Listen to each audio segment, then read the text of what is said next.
Marathi hotspot हो मंडळी हो, हॉटस्पॉट इथंच आहे बर का. तर मग चला चॅनलला सबस्क्राईब करा आणि घंटी नक्की वाजवा. आपल्या सगळ्यांचा मराठी हॉटस्पॉट.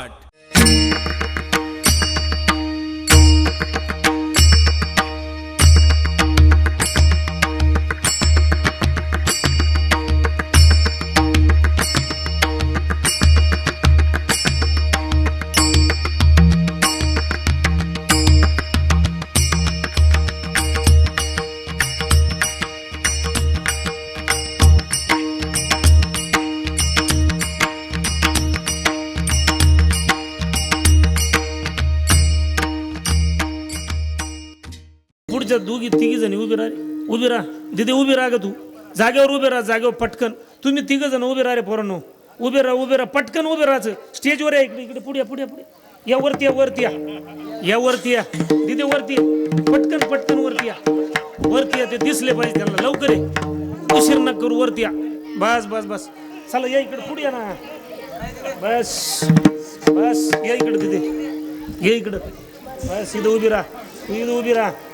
तुम्ही सगळे घरात मराठी बोलतात बरोबर ना. हे तुमच्याच गावातलेत ना सगळे. यांचे कुणी आई बाबा असेल यांना रागवायचं नाही. आणि रागावले तर पोरं आपल्या बरोबर यायचं. पुढच्या वर्षी 5 महाराज पाहायची गरज. विठाला विठाला. तुमच्या सगळ्यांचं मत आहे महाराज. आम्ही मराठी बोलतो, कबूल करून देतो. तुमचेच कॅलेंडर आहे ना यावरचे सगळे 2020चे. आता लक्ष द्या. तुझं नाव काय बाळा? पुढे नाव सांगायचं. आदित्य. कितवीला जातो? तू रे? अभिषेक. कितवीला जातो? वा वा. तू ग तिथे? तू सांग. ऋतुजा. कितवीला जाती? तू ग? शिवकन्या. वा वा छान नाव आहे. आता तू थांब मीटिंग मध्ये. आता इकडे लक्ष द्या पोरांनो. मी तुम्हाला एक प्रश्न विचारणार आहे. तुमच्या सगळ्यांचं मत आहे मराठी बोलतो. आता तुम्ही तिघींनी सांगायचं, घाबरायचं नाही. पाठीमागच्या कोणी बोलायचं नाही. सांगा तुम्ही आईला काय म्हणते का पुरीनो? काय म्हणते सांगा. तू काय म्हणते? तू काय म्हणते? मम्मी. वा वा वा वा वा. जा खाली जा. तुम्ही खाली जा. तुम्ही काय म्हणता रे पोरांनो वडिलांना? पप्पा. पप्पा. खाली. विठाला विठाला.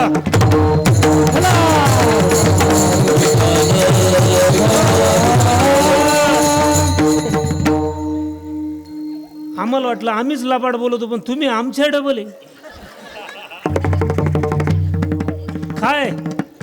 आता ए मम्मी हो, हा शब्द मराठी का मम्मी? ए मम्मी हो, मला एक कळा ना, तुम्हाला ही मम्मी सापडली कुठं बुवा? रामायणात सापडली, काकड्यात सापडली, हरिपाठात सापडली, काशी खंडात, कुठं सापडली वेदांमध्ये बुवा? हा हा. आता मला सांगा मम्मी हो, तुम्ही आई शब्दात जिव्हाळा आहे का मम्मी हो? अय कोणत्या शब्दात प्रेम आहे? आई. वा वा वा वा वा. मग हे मम्मीची काय भानगडी बुवा? तुम्हाला मम्मी शब्दाचा अर्थ माहिती का? मम्मींनो तुम्हाला अर्थ माहिती का? ध्यानात ठेवा. इजिप्त देशामध्ये पिरॅमिडमध्ये जे मृतदेह जतन करून ठेवले जातात, डेड बॉडी, तिचं नाव पुरीनो मम्मी. मग आपली आई डेड बॉडी का? अय मम्मी हो, अरे आई म्हणा ना, फाशी येते का तुम्हाला? हा. आदिशक्ती रूपी ईश्वर जिच्यात आहे तिचं नाव आई आहे. जगात दुसरा देवच नाहीये महाराज. काय मत आहे तुमचं?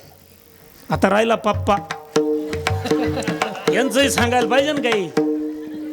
ए पोरांनो, तुमच्या गावात कोंबडे आहेत का रे? आहेत ना? संध्याकाळी खुरड्यात किंवा डाल्यात घालते काय म्हणते रे? पा पा पा पा पा पा पा पा पा पा पा. मग आपला बाप लाल तुऱ्याचा कोंबडा आहे का? ए पप्पो, हा हा, गटरा मुशाल ठेवले तो. ए पप्पो, अरे बाबा म्हणा ना, बाबा. पप्पा म्हणून पा बरं तुम्ही. 2 फूट तोंड कावडतो पप्पा असं. रुमालानं तोंड पुसावं लागतं. हा. अरे आपला बाप विठ्ठल आहे, आपला बाप राम आहे, आपला बाप कृष्ण आहे. बाप रुक्मा देवीवर तो हा विठ्ठल बरवा, तो हा माधव बरवा. बाबा, दादा, अण्णा, आप्पा, तात्या, नाना या शब्दांमध्ये जेवढं प्रेम आहे ना तेवढं मम्मी पप्पात नाही. आणि या आपल्या घरांमध्ये जेव्हापासून मम्मी पप्पा घुसलाय ना महाराज, जेव्हापासून घुसलाय ना घरांचं वाटोळ झालं. 5-5, 7-7 भाऊ एकत्र राहायचे महाराज 15-20 वर्षापूर्वी, नव्हते राहत. तेवढी ताकद आणि तेवढा दरारा आई, दादा, बाबा, अण्णा, आप्पा शब्दामध्ये होता. आता तो राहिला नाही. हे कशामुळे झालं माहिती का? आई रे बैमान दुनिया, आई रे, आई रे बैमान दुनिया, आई रे बैमान दुनिया. लोकांनी तो राजा इतका रंगेल होता महाराज, त्याची एक लग्नाची बायको होता. त्या लग्नाच्या बायकोकडं उभ्या आयुष्यात कधी डुंकून पाहिलं नाही, कधी प्रेमाने बोलला नाही, खाण्यापिण्याची काळजी घेतली नाही, वस्त्र अलंकाराची काळजी घेतली नाही. त्याने एक दुसरी बायको केली होती, दुसरी, फक्त फिरण्यासाठी. गोव्याला गेला, खंडाळ्याला गेला, लोणावळ्याला गेला, मॉरिशसला गेला, बस फिरण्यासाठी बायको केली होती. एवढ्यावरच थांबला नाही, त्याने अजून एक बायको केली, तिसरी बायको केली फक्त पाहणे. नळावर पाणी भरायला गेली, रूप पाहता लोचनी. भाजी निवडायला बसली, सदा माझे डोळे तुझे मूर्ती. बस. ती टीव्ही पाहायला बसली, माझ्या नवऱ्याची बायको, ती टीव्हीकडे पाहायची, हा तिच्याकडे पाहायचा. फक्त पाहण्यासाठी केली.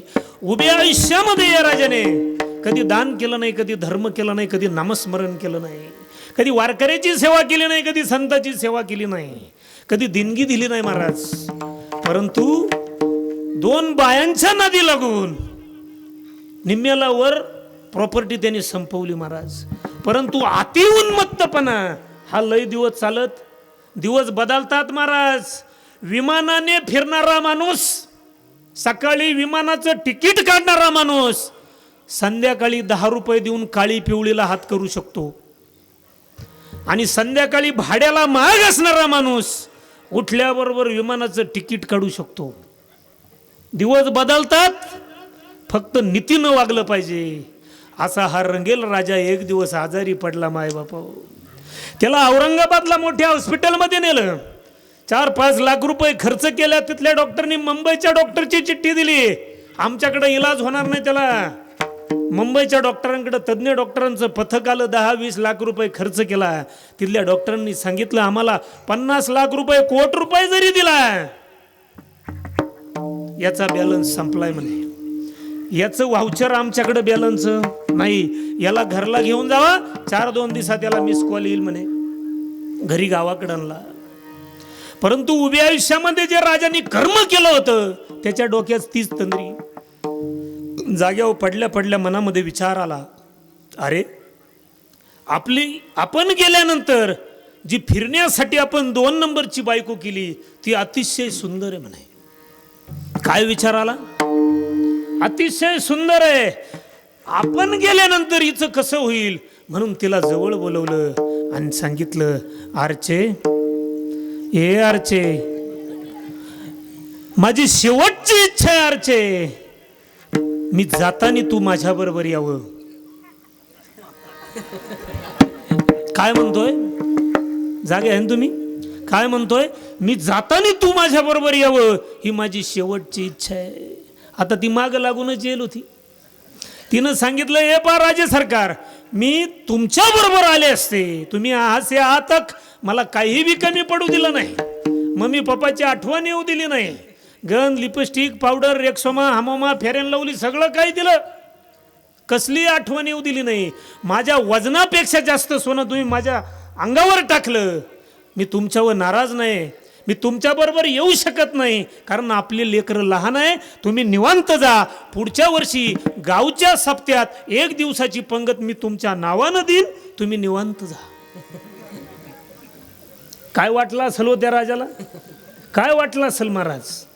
तो म्हटला जाऊ दे, अजून 3 नंबरची शिल्लक आहे. तिला बोलवलं, ती तिच्यापेक्षा सुंदर होती. उठताना, बसताना, बोलताना, टीव्ही बघताना, फिरताना सतत त्याच्या डोळ्यासमोर असायची. 50,000चा पैठणी शालू घे, 1 लाखाचे दागिने कर, सोन्याने पिवळीच करून टाकली तिला. ही नक्कीच आपल्याबरोबर आल्याशिवाय राहणार नाही. तिला विचारलं, गुड्डे, हे गुड्डे, माझी शेवटची इच्छा आहे, मी जाताना तू माझ्या बरोबर यावं. आता त्याच्यापेक्षा 2 घरं पुढं होती. ती म्हणे मी आले असते, परंतु आपली भावबंदकी खराब आहे. ते आपल्या लेकरांना नीट जगू द्यायचे नाही. कायदा आमच्या बाजूने, त्यांना चांगले वळण लावण्यासाठी मला पाठीमागं थांबणं गरजेचं आहे. तुम्ही एक काम करा म्हणे, तुम्ही अजिबात राज्य सरकार टेन्शन घेऊ नका, तुम्ही निवांत जा. पुढच्या वर्षी मी काल्याची पंगत मी एकटी देईन. अण्णाही इंदुरीकर महाराजांची तारीख मिळाली, रवी महाराजांचं कीर्तन ठेवीन, तुम्ही निवांत जा. काय वाटलं असेल त्या राजाला, अंतकरण काय म्हटलं असेल त्याचं. आणि हा संवाद ऐकला राजाच्या पहिल्या बायकोने. नाव तिचं लक्ष्मी. आणि न सांगता राजाच्या महालात आली, राजाच्या चरणाजवळ येऊन बसली. राजाची अवस्था पाहून लक्ष्मीच्या डोळ्यात पाणी आलं आणि राजाला म्हणू राहिली, राजे सरकार मी तुमच्यावर नाराज नाहीये, मी तुमच्यावर नाराज नाहीये राजे सरकार. उभ्या आयुष्यामध्ये कधी तुम्ही माझ्याकडे डुंकून पाहिलं नाही, कधी प्रेमाने बोललं नाही, कधी प्रेमाने एखादा दागिना घेतला नाही, कधी हाऊस माऊस केली नाही, तरी सुद्धा मी तुमच्यावर नाराज नाहीये राजे सरकार. का सांगू? कारण तुमचं माझं लग्न धर्म मंडपात झालंय. तुम्ही माझे राम आहात, मी तुमची सीता आहे. तुम्ही माझे विठ्ठल आहात, मी तुमची रुक्मिणी आहे. तुम्ही माझ्यासाठी शिव आहात, मी तुमची पार्वती आहे. राजे सरकार शेवटच्या क्षणी डोळ्यातलं पाणी पुसा. तुम्ही न सांगता मी तुमच्या बरोबर यायला तयार आहे. शेवटी लग्नाची राजाचं हृदय रक्तबंबाळ झालं, डोळ्यामध्ये अश्रूच्या धाऱ्या आला आणि राजा स्वतःशीच म्हणू लागला, अरे ज्यांच्यासाठी मी करणं गरजेचं होतं त्यांच्याकडं अजिबात लक्ष दिलं नाही, आणि ज्यांच्याकडं डुंकून पाण्याची गरज नव्हती त्यांच्यासाठी वेळ संपत्ती मी बर्बाद केली. आता वेळ निघून गेली होती. आता ऐका, राजाच्या कोणत्या 3 बायका? एक, इथं बसलेल्या प्रत्येक राजाला बायका 3. इथे बसलेल्या प्रत्येक राजाला बायका 3. इकडच्या म्हणतील हा बाबा 2 तासापूर्वी गावात आला आणि ह्या दुसऱ्या 2 यांनी पाहिल्या कुठं काय गपचित केलं काय नाही. असं अजिबात नाही. येथे बसलेल्या प्रत्येक राजाला बायका 3. एक, पहिली बायको लग्नाची, दुसरी बायको काया, ही 3.5 हाताचं शरीर. याला तुम्ही गोव्याला न्या, पंढरपूरला न्या, कर्नाटकला न्या, कुठं मॉरिशसला घेऊन जा, किती मेकअप करा याला, शेवटी हे पेटवायचंय हे लोकांच्या ध्यानातच नाही. याला म्हणा बरं, जाताना आपल्या बरोबर येतं का? लोक नाही पेटलं तर टायर आणि रॉकेल मीठ टाकून पेटवतील, परंतु ही 3.5 हाताची काया जिवंतपणे आपल्या बरोबर येऊ देणार नाही. मग 2 नंबरची बायको ही काया राहिली. 3 नंबरची, तिचं नाव माया. बंगला, गाडी, सोनं, नाणं, नातू, पंतू, हे जे माईक गबाळ आहे त्याचं नाव काय? माया. एखाद्या मित्राला म्हणा बरं, अरे 10 वर्षापासून एकाच गल्लासात रोज अर्धी घेत होतो, जाताना येतो का माझ्या बरोबर? तो अंतविधीला सुद्धा येणार नाही. मैत्र केला महाबळे, कामाने अंत काळे. आणि आपल्या बरोबर येते ती 1 नंबरची बायको लग्नाची.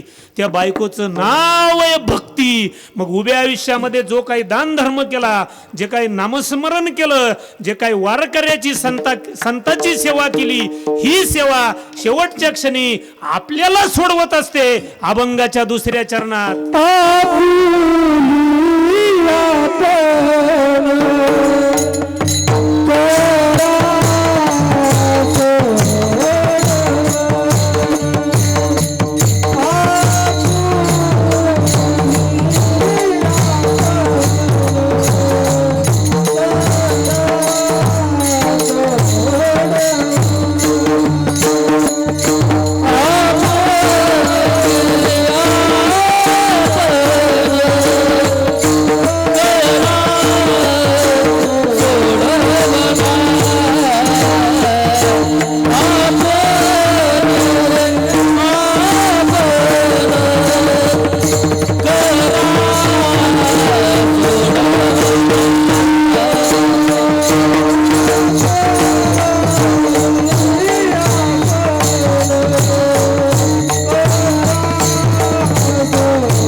2-4 दिवसामध्ये. बुद्धी कशी असे ऐका 13-14 वर्षाच्या पोरांची. ताल द्या पवाडा.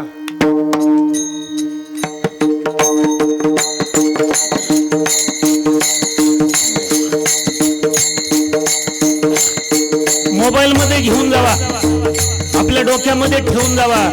संस्कार कसे असावेत आणि बुद्धी कशी असावी.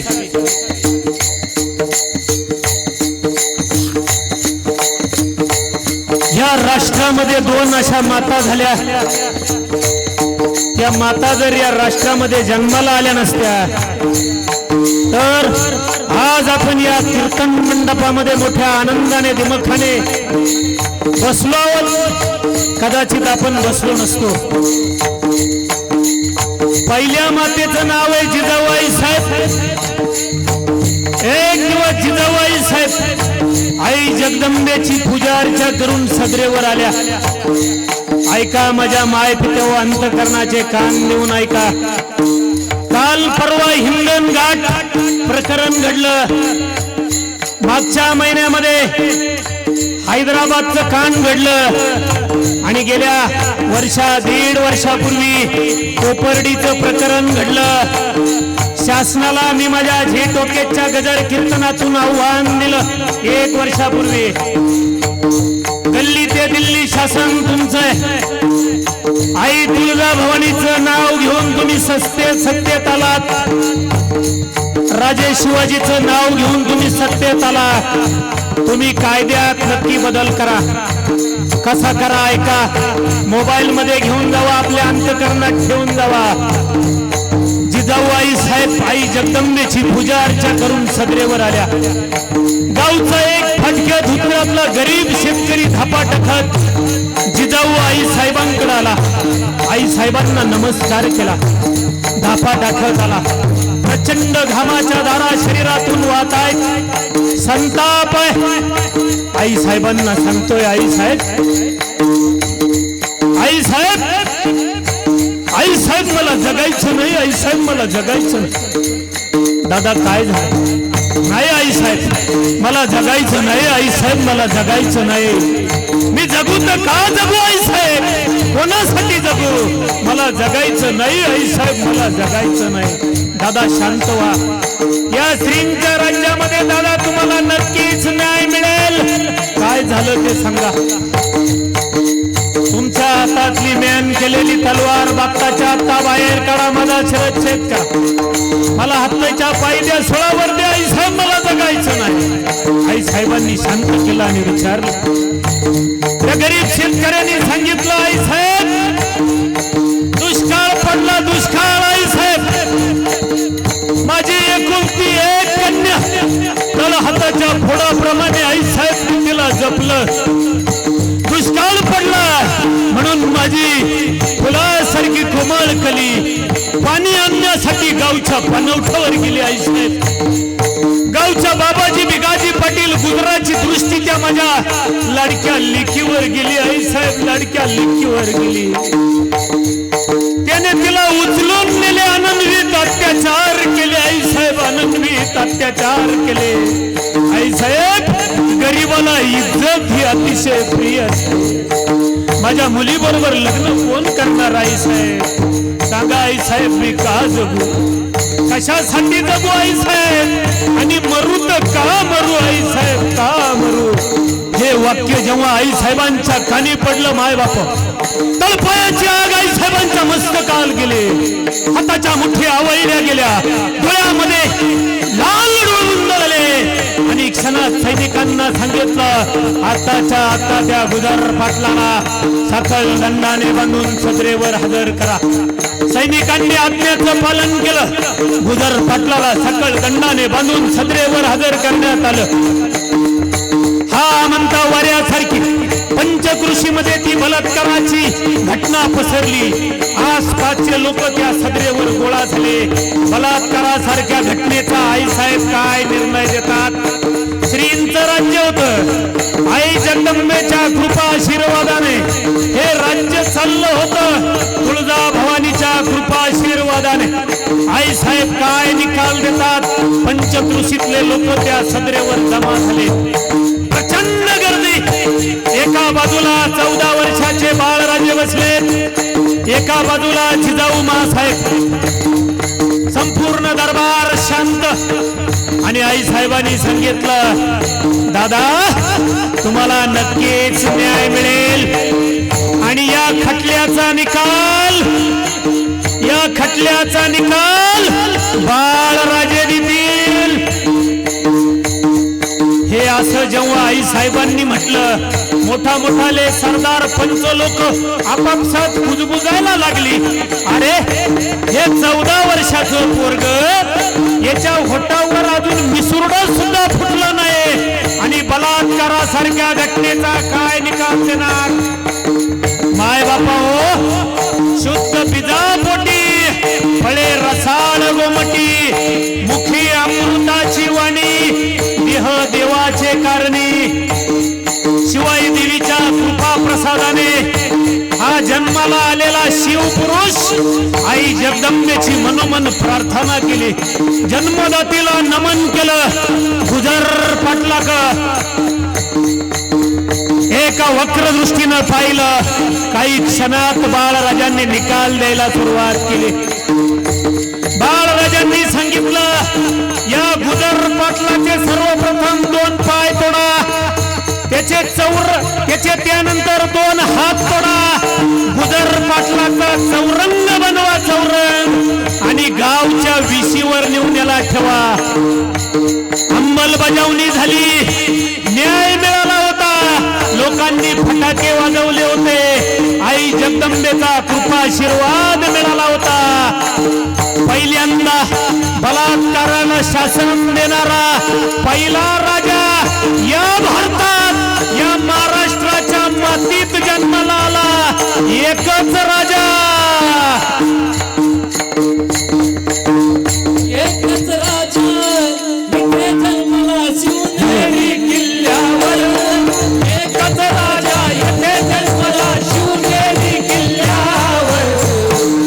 माझ्या देशाचं नाव याच्या दगडावर, माझ्या दगडाचं नाव याच्या दगडावर.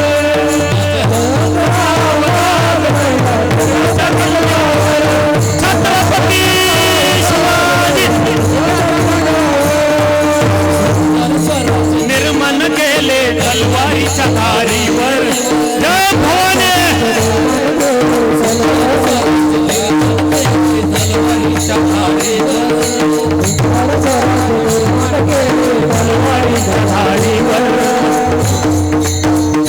छत्रपती शिवाजी महाराज की, धर्मवीर संभाजी महाराज की, संत भगवान साथीदार झालेले आपल्या मित्राच्या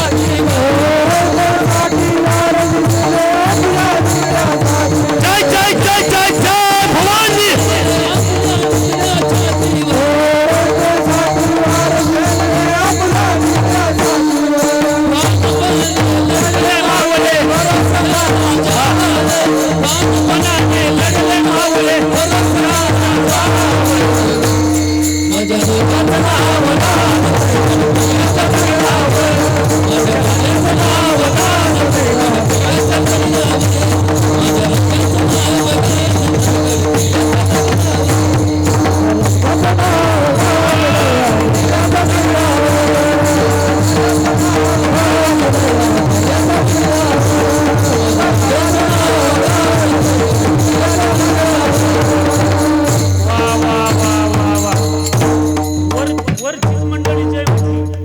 वरचीच मंडळी जय म्हटली, वरचीच. तुम्ही पाकिस्तानात जन्माला आले काय? जय म्हणायला फाशी येते का तुम्हाला खरे? हा, तुम्ही नक्कीच जय म्हणणार, नक्कीच जय म्हणणार. ऐका, सूर्य जर उगवला नसता, आकाशाचा रंगच कळाला नसता.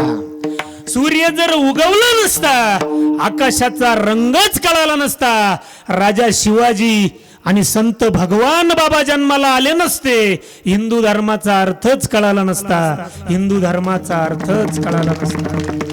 छत्रपती शिवाजी महाराज की जय, संभाजी महाराज की जय. आणि मग आऊसाहेबांनी काय विचार करून हा निर्णय दिला? तुम्ही ठरवलं असतं, त्या गुजर पाटलाला तुम्ही सुळावर देऊ शकला असतात. तुम्ही त्याचा चौरंग का बनवला?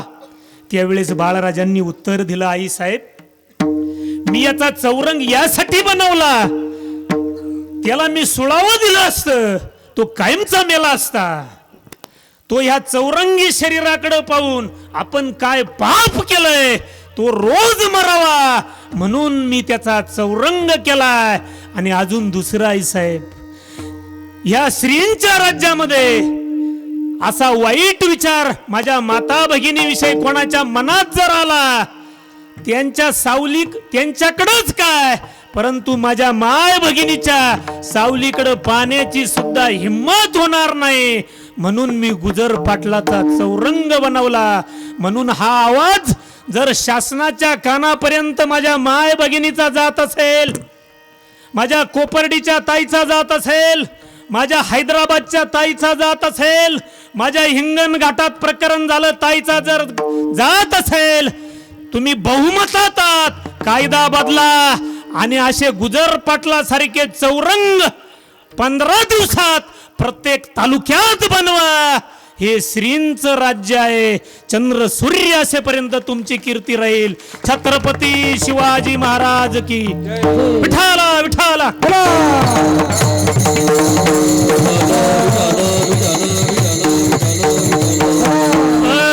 माझा राजा साधा सुद्धा नव्हता महाराज.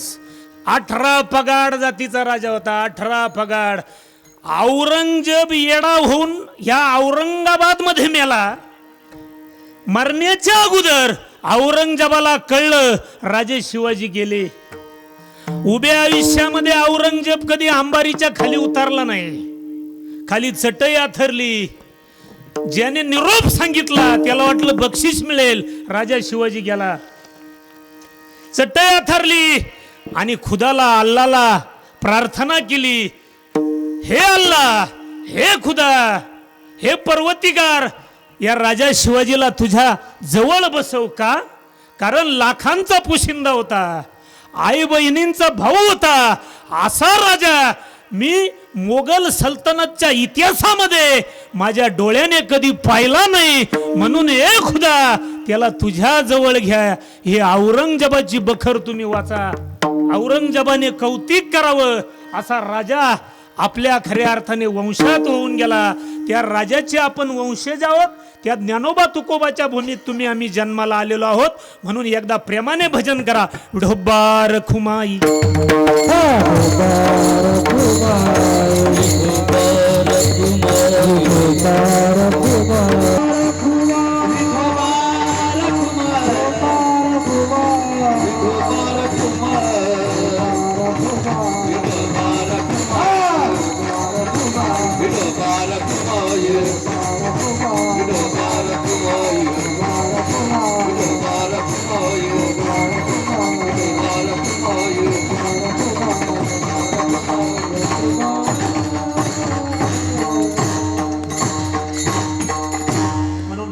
आईवडिलांची सेवा करा.